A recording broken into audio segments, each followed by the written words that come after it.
estar en las carreras de formación vinculadas a la salud, ni hablar de los manejos de la información a través de la salud digital, de las nuevas tecnologías. Son enormes desafíos que el mundo en general hoy nos está planteando. El tema es qué hacemos con esos desafíos, cómo podemos de alguna manera insertarnos en ese universo en el que la verdad es que tenemos poca experiencia, pocos recursos y lo hacemos desde un lugar de supervivencia y de sentido común.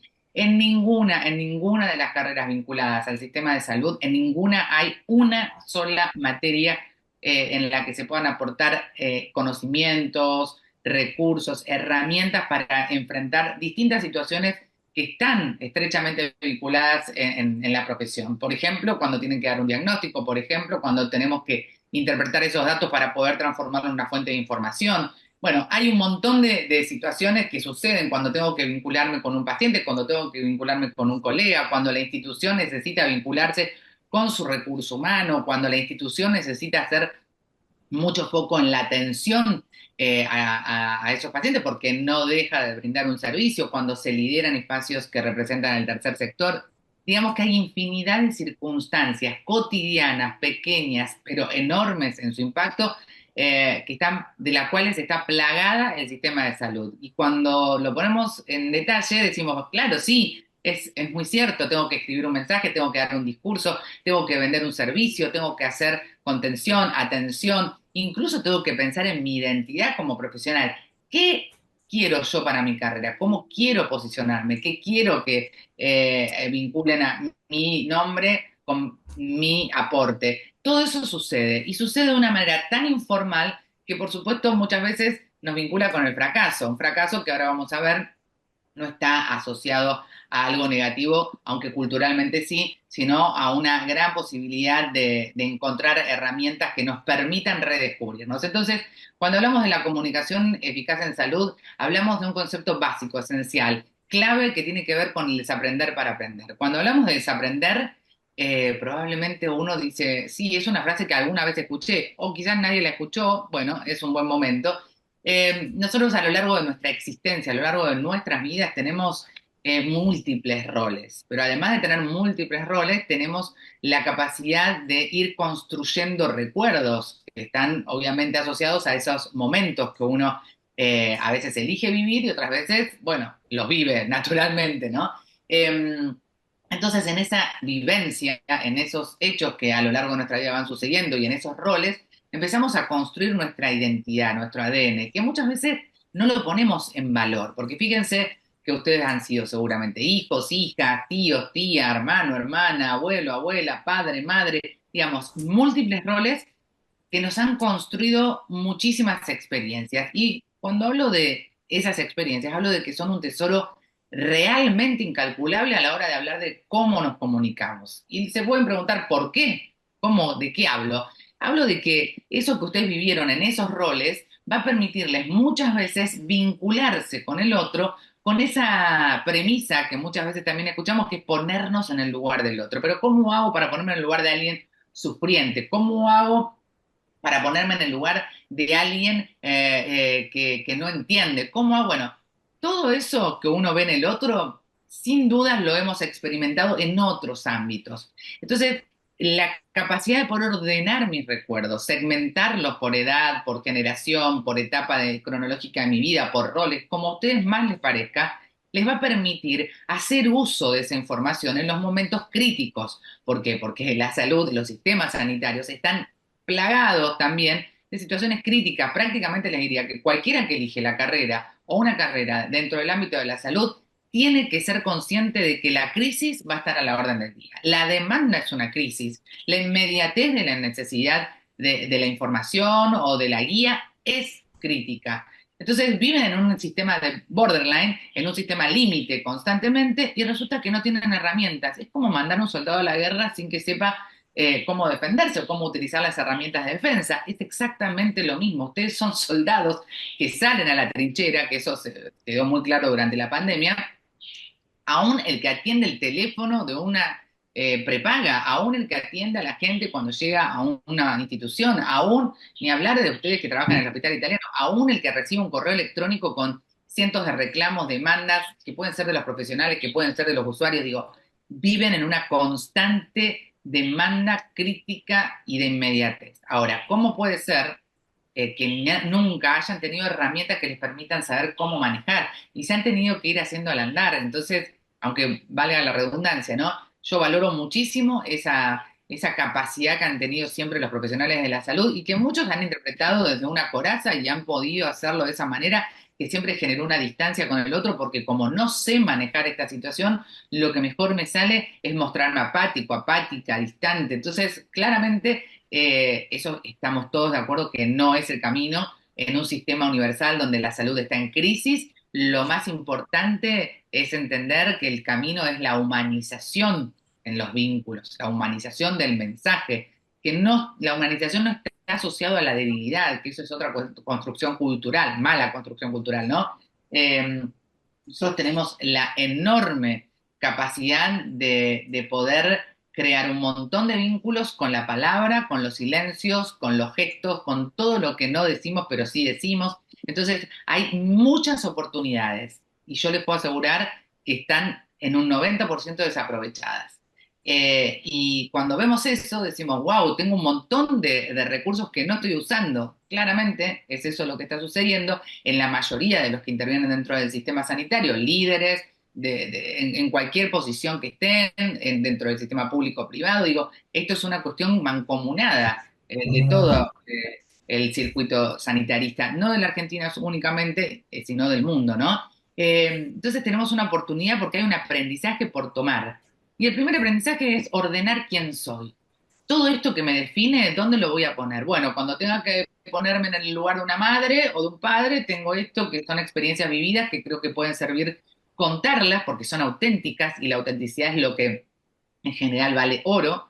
Entonces esa información que tengo que es auténtica la voy a utilizar en este ámbito cuando esté ante una situación que el otro esté en un rol que yo ya conozco, y así sucesivamente. Y una vez que organizamos toda esa información, la vamos a dejar por un ratito aparte para poder incorporar otras herramientas. Entonces tengo esta información que me define y estas herramientas que hoy voy a aprender, que voy a tomar. ¿Para qué las voy a tomar? Sencilla y exclusivamente para poder potenciarme, para poder definir cómo encaro muchas veces situaciones cotidianas que las he hecho de una manera y que probablemente pueda mejorar mi performance al incorporar esta percepción y estos recursos. Hay otra cuestión que tiene que ver con la vergüenza, con lo que no puedo, con lo que me dijeron que, bueno, no, yo no soy, alguien tiene un micrófono abierto, por las dudas aviso, yo no soy buena al hablar, me da vergüenza, ay, bueno, no sé, bueno, mi amiga, mi tía, mi compañera habla mejor que yo. Bueno, la realidad, quiero decirles que hay una predisposición, pero que siempre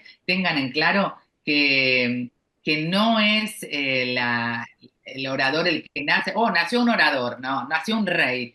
Como nace un rey, no nace un orador. El rey muchas veces, o el príncipe, sabe que lo será, pero digamos, el orador es una construcción. Nosotros tenemos el compromiso de construir esa lógica desde otras perspectivas. Entonces, no sientan que porque no fueron buenos en la primaria, en la secundaria, o no les salía tan fácil o lo que fuere, está vedada esa posibilidad. La verdad es que no es así y la verdad es que es muy importante entender que es un trabajo, es una construcción. De la misma manera que fueron incorporando y que siguen incorporando información a lo largo de su carrera, esto también es un trabajo que se hace en lo cotidiano. Hay bases que nosotros no podemos olvidar a la hora de pensar en ser eficaces a la hora de comunicar. ¿Por qué hablo de eficacia? Porque la eficacia no tiene que ver con que esté bien o esté mal, no tiene que ver con que me guste o no me guste, tiene que ver con que sea útil para el fin que tengo, ¿no? Entonces, por eso hablo de la eficacia siempre.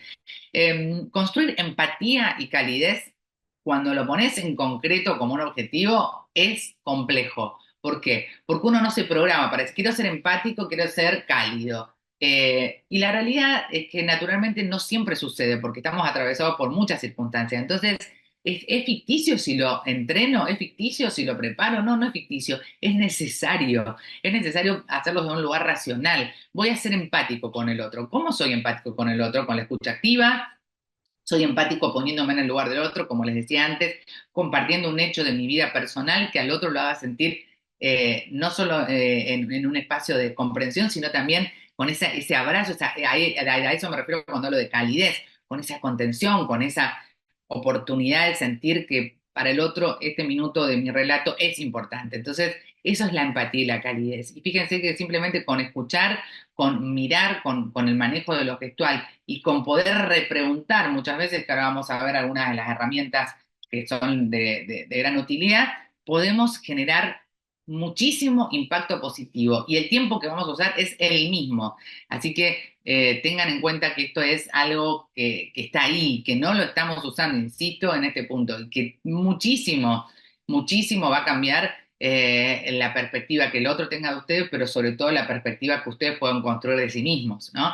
El segundo paso, por supuesto, tiene que ver con el conocimiento, que puede ser un conocimiento específico, técnico, médico. Hoy la digitalización, en las tecnologías, estas nuevas herramientas que tenemos están al alcance de nuestras manos y tenemos que de alguna manera aprender a potenciarlas, ¿no? Entonces, es algo sumamente importante que empecemos a pasarlo a un plano consciente. Ahora, cuando les digo estos dos conceptos, que es la naturalidad y el sentido común, les aviso que esto no se compra ni se vende en ningún lugar. Esto es algo que tenemos bueno, que nutrir, que estar atentos, porque es lo que les decía al comienzo también. Muchas veces dentro de las demandas que tienen los profesionales de la salud, uno monta un personaje que lo protege, que siente que lo protege, pero les puedo asegurar que los debilita. Si ustedes logran una dinámica natural y sobre todo el sentido común, que a veces es tan escaso, ¿no?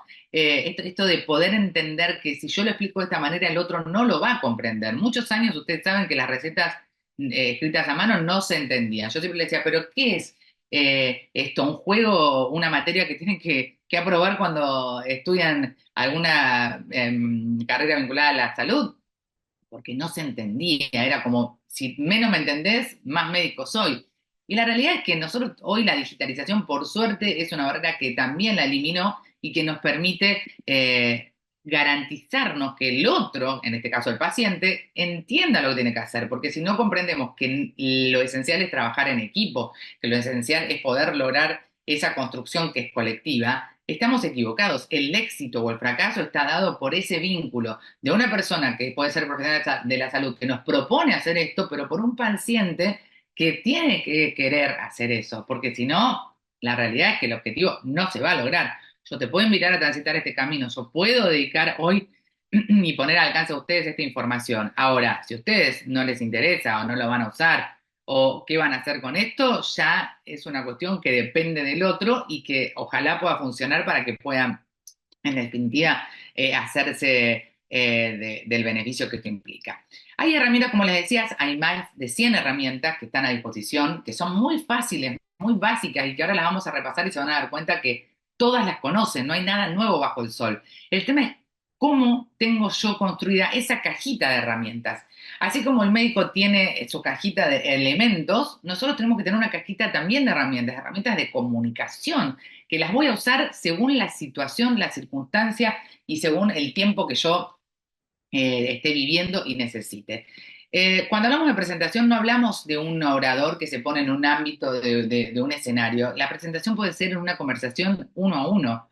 Puede ser con mi jefe, puede ser con un par, puede ser con un paciente, puede ser con mi equipo. La presentación es la forma en que me comunico con los demás.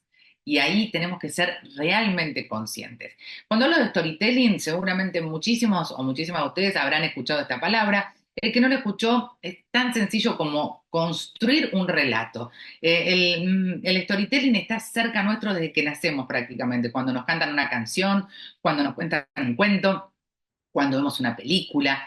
Todo el tiempo nuestras vidas están rodeadas de historias, están rodeadas de storytelling. Ahora, cuando hablamos de la construcción de nuestra identidad, de construir justamente esto que tiene que ver con la eficacia en el mensaje, en la comunicación en distintos ámbitos, tenemos que saber manejar la herramienta del storytelling, que tiene que ver justamente con un esquema, con un proceso, pero esencialmente con esto que les decía al comienzo. ¿Qué elegí de toda esa información que solo viví yo, que son mis vivencias, que son únicas, que son personalísimas, que es casi como el ADN? No hay una repetición de mi persona ni de tu persona. Todos somos absolutamente diferentes, por suerte. Con lo cual esas historias, aún habiéndola compartido con otras personas ese mismo momento, mi percepción de esa vivencia va a ser siempre diferente a la del otro. Entonces, en esa herramienta que es el storytelling, tengo la gran oportunidad de ser diferente y de construir la empatía y de construir la calidez y de definitivamente perdurar en la mente del otro. Entonces, el storytelling debe ser tu historia, tu propia historia. No hay lugar para pensar en que la historia que te cuento es la de otro. Tengo que contar una historia que puede ser la de otro, pero desde mi perspectiva. Entonces, siempre el storytelling va a ser tu propia historia, que no crean que es una recomendación porque sí. Fíjense y piensen, en el mundo entero, la prensa amarilla, por llamarla de alguna manera, que son las revistas O, las caras, que hablan de la historia, de la intimidad de esas personas que son famosas, despiertan muchísimo interés. Sin ir más lejos, Instagram es una red social donde lo que conocemos es un poquito de la intimidad o del pensamiento del otro, ¿no? Entonces, estamos programados de alguna manera culturalmente para consumir eso que el otro me comparte. Y si le comparto algo íntimo, va a haber un interés mayor. Entonces, storytelling, herramienta número uno, tu historia, que el propio Steve Jobs lo contó, una persona que era absolutamente pacata, cerrada y en el fin de su vida logró compartir en ese discurso que hizo en Stanford una parte de su visión que nunca nadie conoció. Y bueno, y ahí despertó un interés inusitado y creo que eso no necesitamos llegar a un extremo como Steve Jobs, sino que podemos hacerlo en lo cotidiano. Cuando quiero convencer a alguien de que acompañe mi propuesta, cuando quiero presentar un nuevo proyecto institucional, cuando quiero incorporar gente, siempre cuenten su historia en lo que hagan. Y ahora vamos a ver cómo lo ordenamos en la estructura, ¿no? Otra de las grandes herramientas que tenemos son las preguntas, que tienen pésima, pésima prensa, porque siempre la pregunta estuvo asociada al desconocimiento, a la desinformación, a lo que no sé. Si pregunto, quedo como que no sé. No, no, voy a tratar de mostrar que sé todo. Y la realidad es que nadie sabe todo, por suerte. Hay ámbitos de conocimiento y de ignorancia que todos manejamos y que nos hacen tener esta iniciativa por ir en busca de más. Voy admitiendo mientras tanto porque si no quedan afuera. Bueno, entonces la pregunta es otra de las herramientas. La pregunta tiene muchos beneficios. Uno de esos tiene que ver con que el que me escucha va a estar más atento. Ojo que me puede preguntar. Si son muchos, ojo que me puede preguntar a mí. Si es uno a uno, la pregunta es una manera de repensar si lo que estoy diciendo al otro le está interesando, rechequear mientras estoy justamente compartiendo lo que sea, una idea. ¿Entendiste? ¿Viste cuando dicen, ¿entendiste esto? No. Hay también que construir el tono de la pregunta, ¿no? ¿Hasta acá se entiende que más o menos es lo que estabas esperando? La pregunta como una herramienta que va a fidelizar el mensaje por un lado y además para que nosotros también podamos tener esa pausa que a veces necesitamos. La pausa, el testeo, la oportunidad de generar la reatención del otro. Para todo eso nos sirve la pregunta, algo que todos los aquí presentes conocen y sabrán usar a la perfección. Ejemplos. El ejemplo es otra herramienta muy importante porque a mí me sirve para chequear que lo que te dije, ok, lo entendiste. Entonces, puedo refundamentar lo que digo y rechequear que eso que dije se comprendió. Con lo cual, es para mí un checklist de algo que voy queriendo transmitir al otro para poder entender. Hay que siempre estar atentos a que el otro no siga en el ritmo, a que el otro de verdad lo entienda. Pero si no tengo tiempo porque tengo que hablarle a 500 personas, el ejemplo es una herramienta que me va a dejar a mí tranquila de que eso que dije, bueno, se entendió. El ejemplo es nuestro aliado, nunca se olviden. Datos estadísticos. La gente que está acá, estoy segura que aman los datos estadísticos, ni hablar de los que hablan y trabajan en datos, en tecnología, están cargados de datos, una cantidad enorme de datos, ¿no? El dato es sumamente útil, para mí el dato es muy poderoso. Tan poderoso que si me paso, lo debilito. Entonces, el dato encuentra su poder en su carga informativa, por supuesto, eh, pero el poder oculto de ese dato está en la elegibilidad. Entonces, me decís, ¿cómo la elegibilidad? Sí, en que no se abrumen de datos. Si ustedes quieren darle poder al dato, elijan un dato, dos datos, no 20 datos. Porque si yo pongo 20 datos, lo que genero comunicacionalmente en la recepción de esa información es una nube enorme que no me permite ver cuál de toda esa información es la verdaderamente importante. Entonces, el dato estadístico es poderoso siempre y cuando sea el elegido, el indicado. Siempre doy este ejemplo, ¿no? Hablar largo es mucho más fácil que hablar corto. ¿Por qué? Porque para hablar corto tengo que elegir qué de todo lo que sé voy a compartir.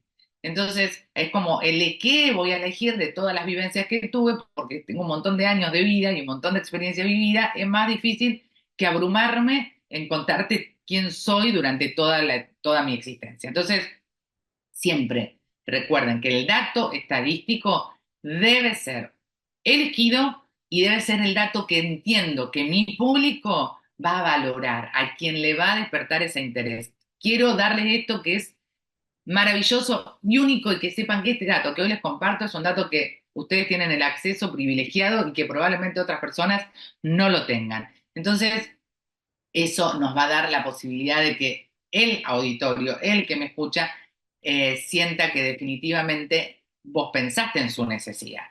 Si yo meto 20 millones de datos, la verdad es que me siento que hiciste lo que pudiste con toda esa información. El dato es uno, el dato es concreto, el dato es específico, el dato es valioso y el valor se lo tengo que dar de arranque yo. Si meto 100 datos y me hace ruido. Si quiero agregar información porque siento que es importante para el otro, ¿saben qué hacen? Agregan esa información y cuando termina su ponencia dicen, para el que quiera profundizar en más datos, puede entrar en este link o puede escribirme a este correo o puede contactarme a través de este medio y yo voy a estar entregándoles toda la información complementaria. Pero no llenen de datos porque se autodañan, no, se perjudican, diríamos. Ahora, dijimos recién, ¿no? Todas estas herramientas que nosotros estuvimos utilizando. Esas herramientas son herramientas que todos tenemos a disposición. No les hablé de nada. Miren, las vamos a repasar rapidito. Datos estadísticos, ejemplo, pregunta y storytelling. Storytelling, pregunta, ejemplo, dato estadístico.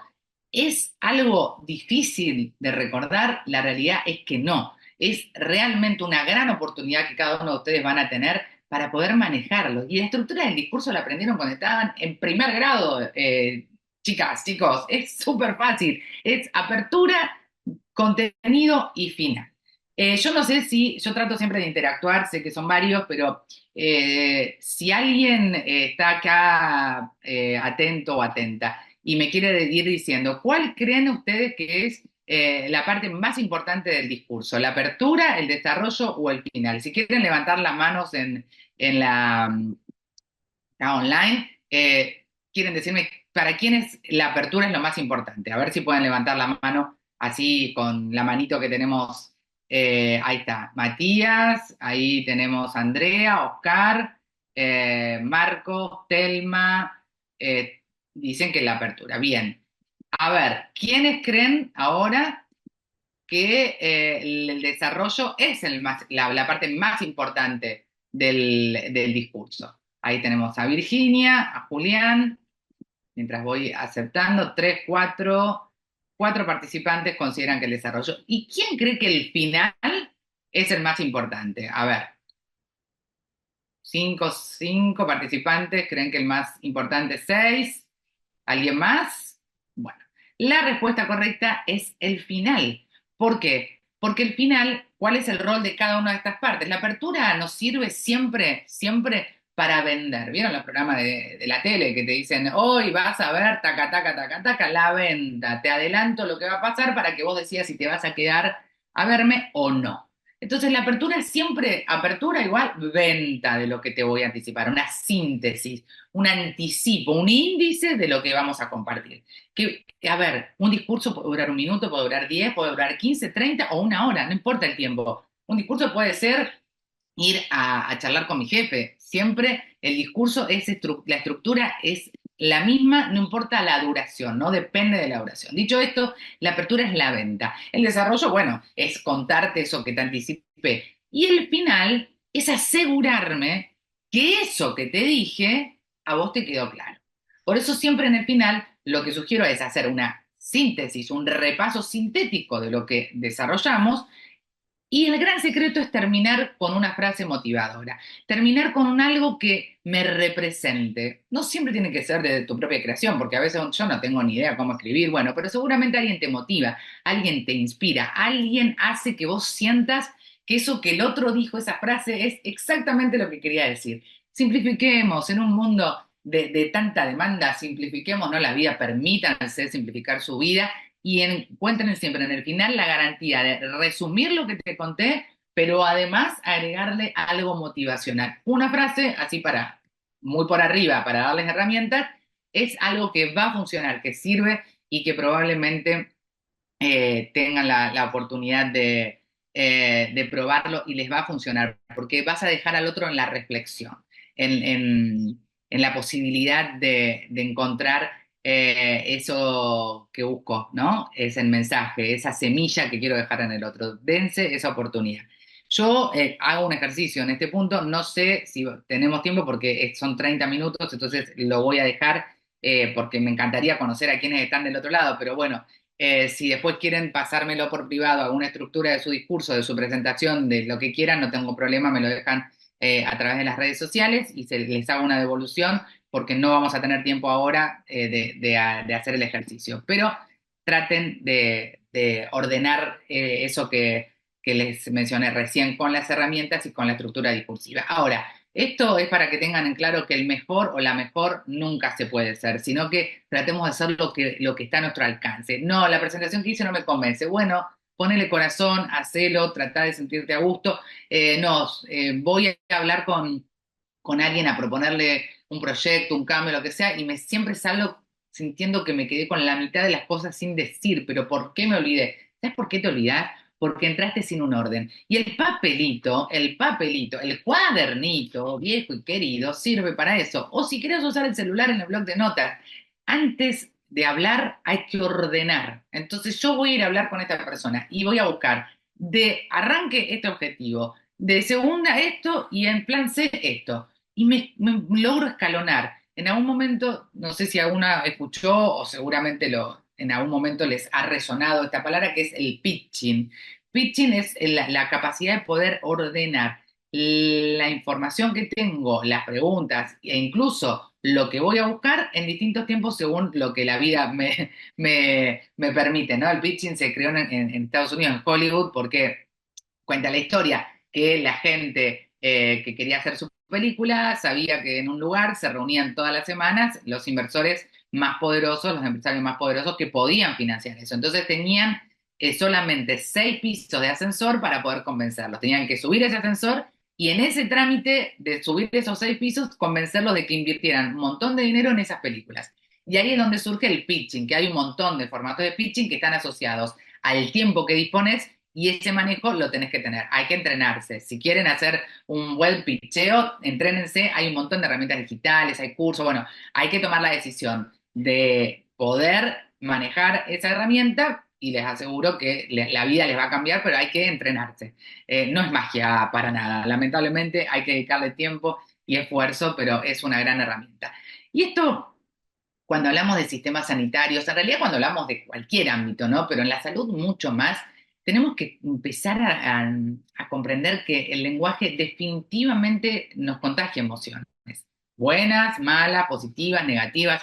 Los seres humanos somos 100% emocionales. Entonces, cuando disociamos el mensaje de la emoción, empezamos a ser errantes, siempre somos errantes. Y la palabra transmite una carga emocional tan grande, que cuando lo pasamos a un plano de conciencia, les puedo asegurar que nos sorprendemos, porque tiene un poder muy grande que no manejamos. Entonces, si yo entiendo que mi palabra tiene un poder y que las emociones se contagian, imaginen si logro ordenar la estructura de lo que quiero decir en el mensaje y utilizo las herramientas. Fíjense que son universos que se van uniendo, pero que tienen que ver con esto que les decía hace un rato, la naturalidad y el sentido común.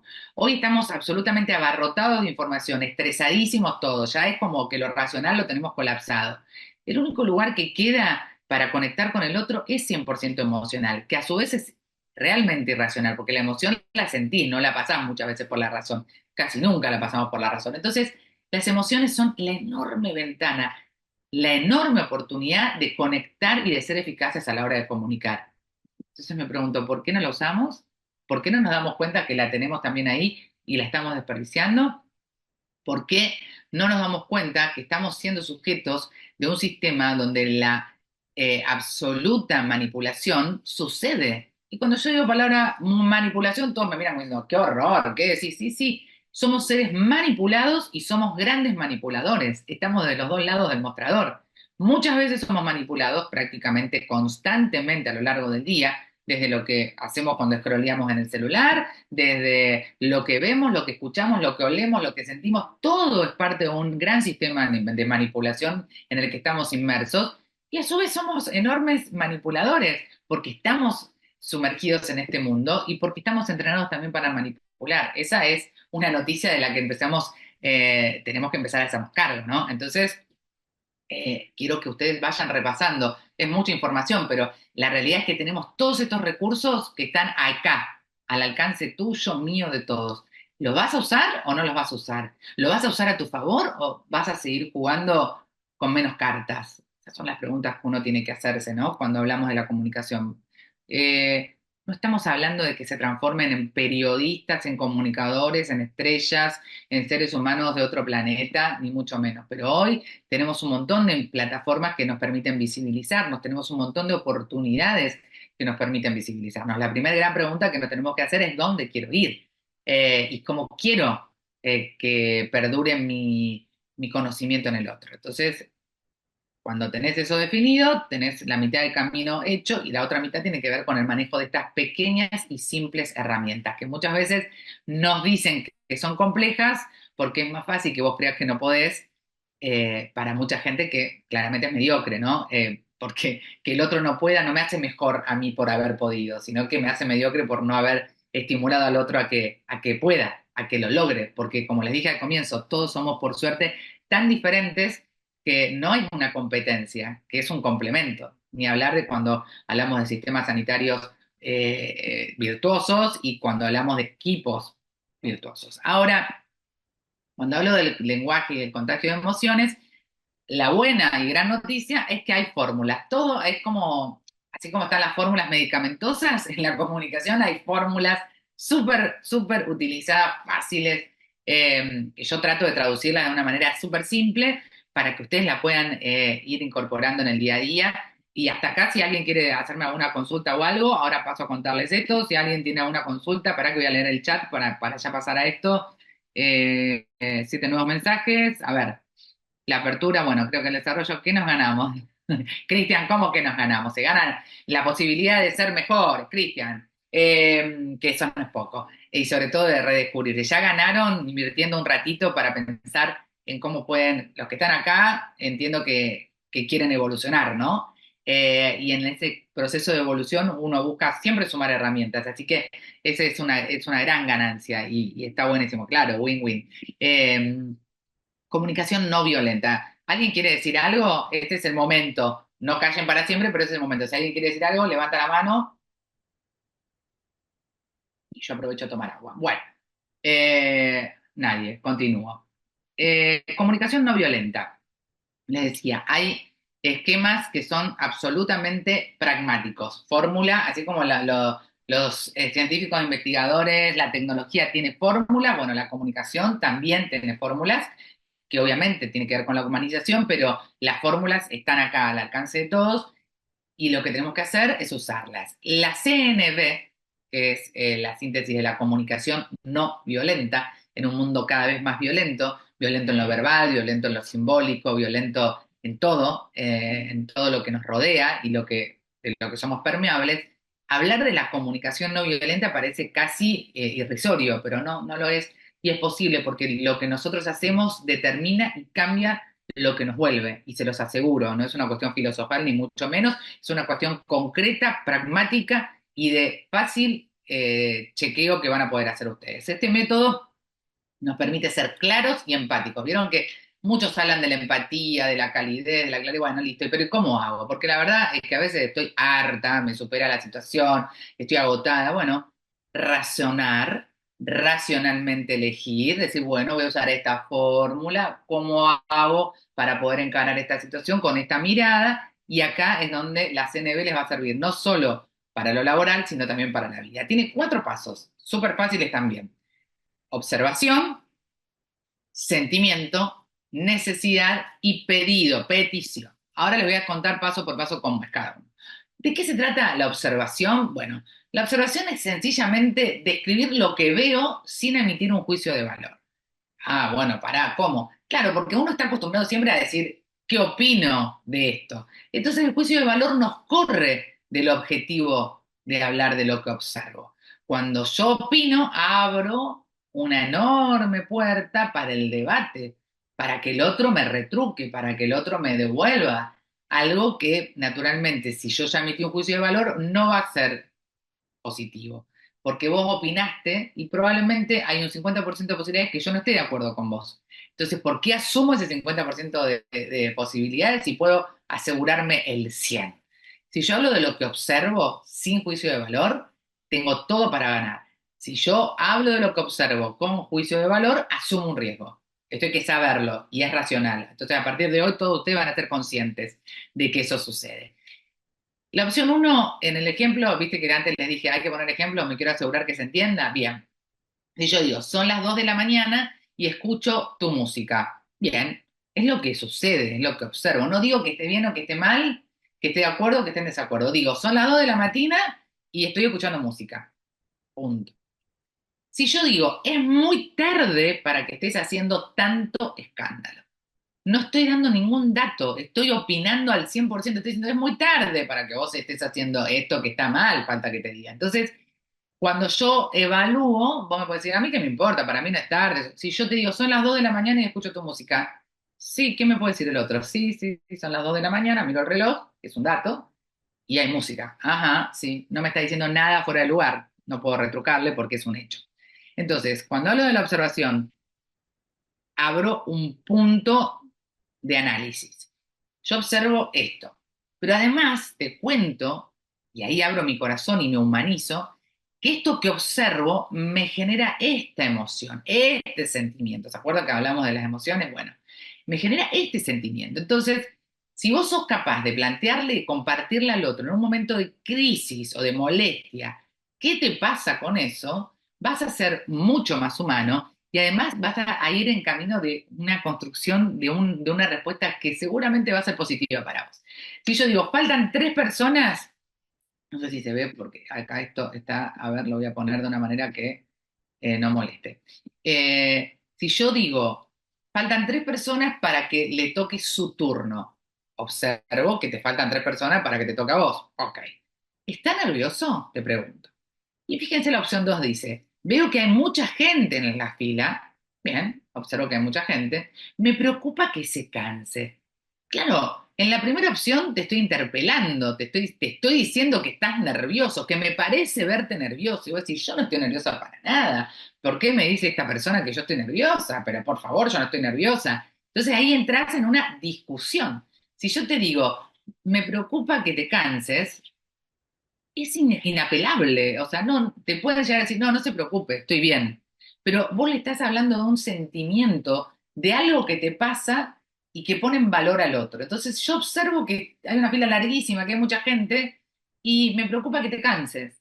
Es muy difícil que cuando alguien te habla de que vos le preocupás o que le preocupa algo de vos, venga una respuesta negativa o violenta. Es muy difícil. Entonces, si yo hablo de lo que observo, de lo que me pasa con eso que observo, y además, después es una cadena. Te hablo de lo que necesito para poder satisfacer eso que siento, ¿no? Parece un trabalenguas, pero después con el tiempo van a ver que es sencillo de ejercitar y de practicar. Es realmente un camino que hay que desandar, pero hay que hacerlo de un lugar consciente. Tengo que saber que esto existe, que es una fórmula, que lo tengo que hacer como es como el músculo. Quiero tener un músculo divino, viene la primavera, todo el mundo sale a entrenar. Bueno, sí, lo entrenaste en el año, difícilmente en 2 meses lo logres. Bueno, voy a estar mejor que si no lo hago, claro, pero hay que entrenarlo. Y la CNB hay que entrenarla. Tenemos que entrenarnos y ojalá pudiéramos ayudar a que muchos se entrenen, porque ahí de verdad podríamos tener un cambio real social. Entonces, La necesidad plantea eso que necesita, eso que me provoca el sentimiento que te compartí.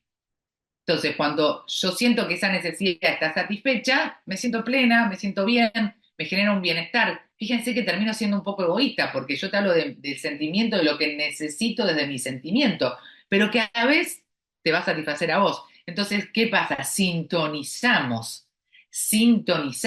Entonces yo voy a poder, de una manera mucho más fácil, construir esa empatía porque voy a encontrar puntos en común, porque voy a humanizar ese vínculo, esa conversación, ese hecho, esa circunstancia. Y ahí es donde empezamos a ser efectivamente más eficaces. Vamos al ejemplo. Veo que mirás para otro lado mientras hablo. Bien, está bien, no digo que esté bien o está mal, digo que veo que vos mirás para otro lado. Me siento incómoda, me siento incómoda. Eso que yo te esté hablando y que vos mires para otro lado, me siento incómoda. El otro es inapelable. Está bien, vos te sentís incómoda. El otro te puede decir, bueno, no te sientas incómoda. Bueno, yo me siento incómoda. ¿Por qué me siento incómoda? Porque la verdad es que necesito que me mires, necesito esa conexión, necesito esa conexión. Yo te hablé de mis sentimientos, me siento incómoda con esto. Pasa esto me hace sentir incómoda. Y necesitaría que hagas esto para sentirme mejor. Inapelable, inapelable. Distinto sería si yo te digo, che, veo que estás, qué mal, estás mirando para otro lado. A mí eso me hace sentir incómoda, no me estás dando bolilla, no me estás dando bolilla. Entonces ya, sí, yo te estoy dando bolilla. Es como que digo lo que a vos te pasa cuando en realidad ahí te estoy dando el espacio para que vos me lo retruques. En cambio, si yo te hablo de lo que a mí me pasa, es difícil que el otro no le está dando lugar para que el otro opine, no es opinable, porque es lo que a mí me pasa. Y con esto que a mí me pasa, te cuento qué es lo que me haría bien, ¿no? Te doy la solución, no te estoy demandando, te estoy diciendo lo que me pasa y te estoy dando la solución. Y acá viene el gran punto, que es pedir, pedir, hay que saber pedir.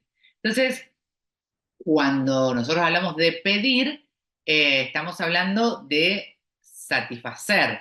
Y viste que en estos tiempos hablar de satisfacción, hablar de deseo es como, wow, ¿de qué me hablas? Es rarísimo. Nos conectamos menos con el deseo, nos conectamos menos con lo que al otro le pasa. Entonces, el pedir, pero atado a la necesidad, que a su vez está atada al sentimiento, hace que toda la construcción de ese diálogo sea absolutamente cercano, empático y eficaz. Entonces, cuando pido, lo más difícil es como les dije hace un rato, hablar largo es más fácil que hablar corto. Y cuando pido, tengo que ser concreta, tengo que ser sumamente concreta, no tengo que darte un indicio, no, no, no. Necesito esto y para satisfacer esta necesidad te pido esto.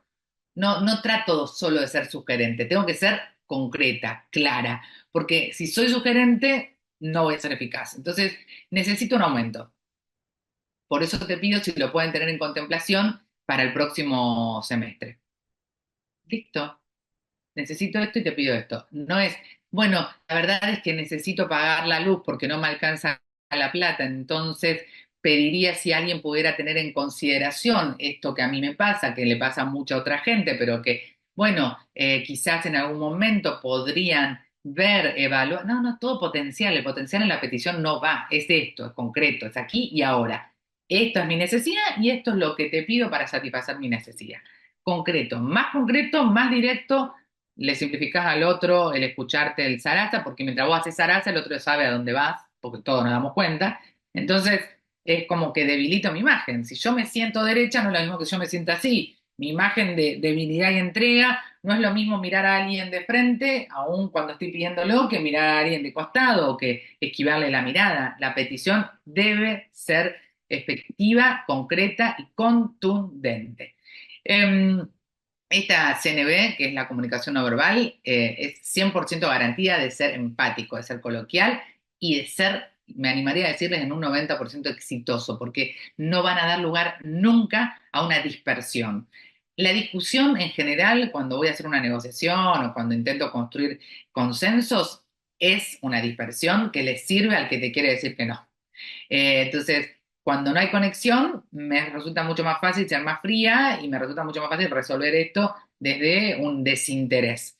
Entonces, ustedes pueden garantizarse esa conexión, ese clima, desde la construcción de estos 4 pasos muy concretos que aparte, para comenzar, acuérdense que hay que escribir. No nos va a salir de una, tengo que escribir la apertura, el contenido y el final. Tengo que tener claro que voy a venderte esto, que te voy a decir esto y que antes de irme voy a decirte esto. Ya lo tengo claro antes de entrar. No importa lo que suceda.